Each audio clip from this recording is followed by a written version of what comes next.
And we are back sa aming medium round. This is Alan Ignacio, the diva that you love. Together with me is my kamaring Ultra Maldita. Hi, this is Alex And you Brosas. are watching the Kriti Show. Taraya na Talakian Showbiz Edition. May binalibag. Pak! Aray ko. May tinamaan sa gulugod. Tama ba ako? Ah, Tumama ang gulugod. the gulugod is ano? The Spine. spine. Okay. Tama. May tumamang gulugod. At may nagre-reklamo. Paulit-ulit Emirut. Mara, ano ba yung drama to ni Ivana Alawi? Na sa mga tao, dahil sa kanyang ginawang kichika tungkol dito, yun na namang bagong balibag queen. Anong nangyari?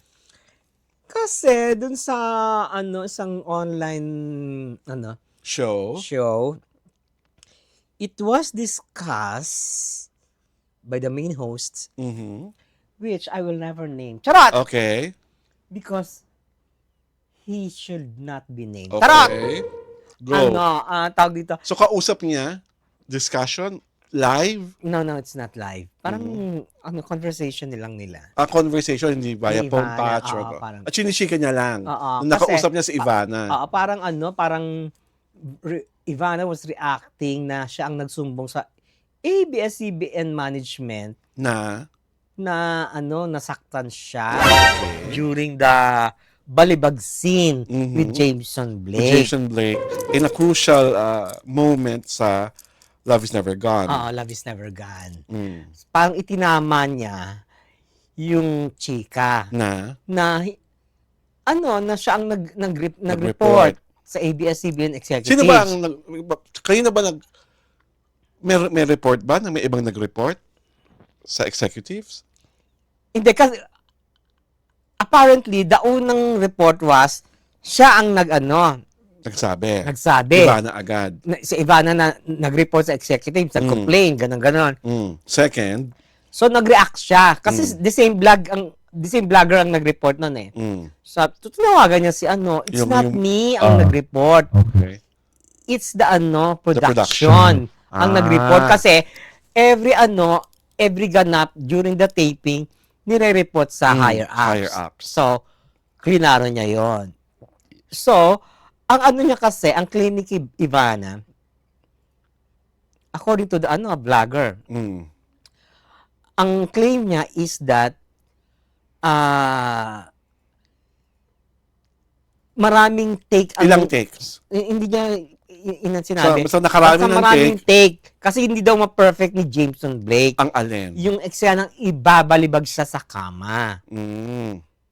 So, in one take, na siya sa spine, tumama Sa yung kanyang gulugod niya. spine sa Oo. sa bed. Sa edge of the ng bed. Bed, oo. So, that was painful, I suppose. Oo. Tapos, so, nung na-perfect na, masakit. Na-hospital siya. Mm. Tapos, she was given 3 months therapy sessions. Did Jameson apologize for what happened? Yun ang nga niya, kino-complain niya. Jameson never apologized Never apologized for what happened. for what happened. Ang ko naman dito, Ang basa mo, ang basa ko, baka hindi naman si James ang dahilan kung bakit nakarami ng take. mhm, Kasi yun ang claim niya eh. Kasi, baka siya yung dahilan. Kasi hindi niya makuha yung tamang Tamang arte. expression. Tamang Oo. facial expression habang binabalibag. Kaya yung director, maraming take ang ginawa mhm, para ma-perfect. mhm. Di ba? Pero sabi ni Ivana sa vlogger, tawag dito, yun lang naman ang ine-expect niya, mag-sorry lang si James. Mm, Which is kinda natural, di ba? Kasi na-hurt siya. mm, But he did not do. mhm. Di ba? Kaya He nung... never apologized. I never apologize. Kaya nung nung Grand Media Con for Love is Never We Gone. were there. In-stab niya si si Jameson Blake. Ngayon, si Samuel B, being a friend of Ivana, tinawagan si Jameson Blake Mm, para to trash things out with with Ivana. mm, Sabi ni Jameson Blake, pare, I live in Pampanga. mm. I'm very far, sabi niya ganun. Nandito ako ngayon sa Pampanga. So, hindi nangyari. Hindi nangyari Yung yun. meeting nila. Okay. Oo. That is, Ivana tawag dito, was She was upset. frustrated about. Oh. Yun ang kwento. Well, sa akin naman, ang tingin ko dyan, the very reason that Jameson did not apologize is simply because part naman talaga ng acting, yung minsan nagkakasakitan kayo. It was not intentional. It was accidental. Number two, I understand also the fact that even if Ivana is a petite lady, when you carry her, it will exert effort. Kumbaga, sa vision ni James, mas nakakapagod yung ginawa ko. Binubuhat kita, tinatapon kita sa kama, at paulit-ulit yun. Simply because hindi natin magawa pareho ng tama yung eksena. Hindi ko na lang sinasabi, si Ivana ang may pagkukulang. Pareho sila may pagkukulang. So, kung si Ivana frustrated, hindi siya sorry, mas frustrated si James na ito na naman, magbubuhat na naman ako, paulit-ulit ko, ilang ulit na itong ginagawa. And, sa akin rin, as an actress, hindi na mature yung drama na mangi-snub ka, hindi mo papansin na co-actor mo, simply because feeling mo may ginawa siyang mali. At hindi naman kasi sinasadya ni Jameson yun. Kasi blocking yan, di ba? Yeah. Iba pa niya pag dito, pak, tapon.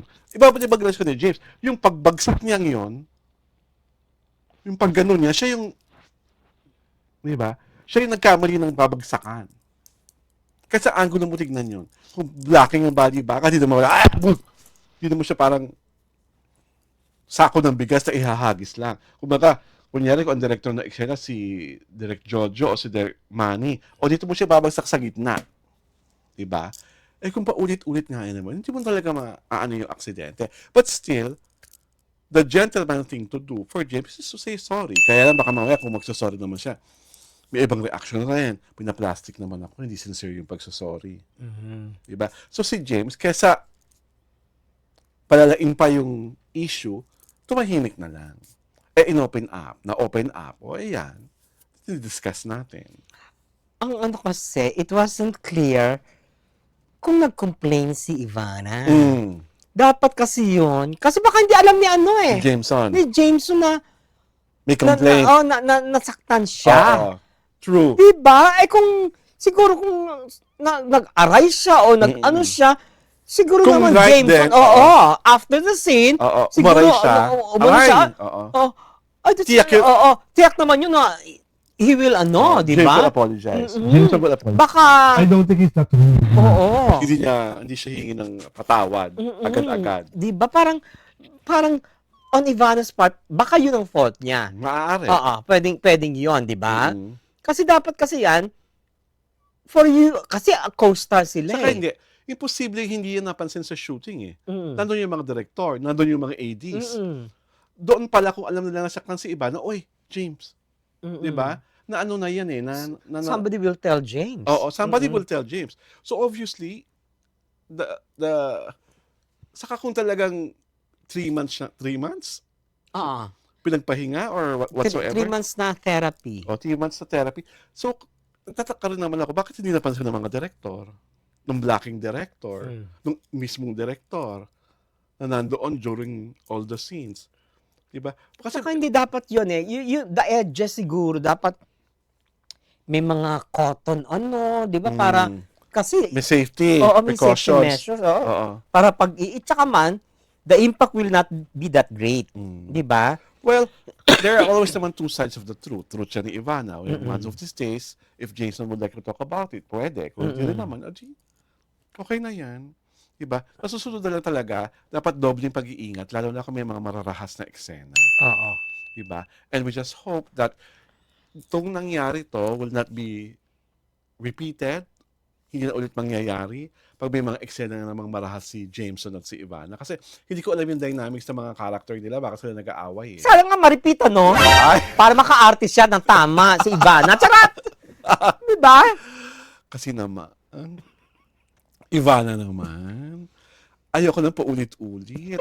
Alam ko lang maganda ka. Number 2, ba't haluman ka? Number 2, marami kang YT followers. Pero yung marunong kang umarte, Parang skeptical ka. look na lang ako sa ceiling. Ay. Ito po si Alwin Ignacio, Live That You Love. Kasama ko aking kumaring Ultra Maldita. Hi, this is Alex At Brasas. pinapanood niyo po ang The Kitty Show. Toraya Natala kayo ng Showbiz Edition.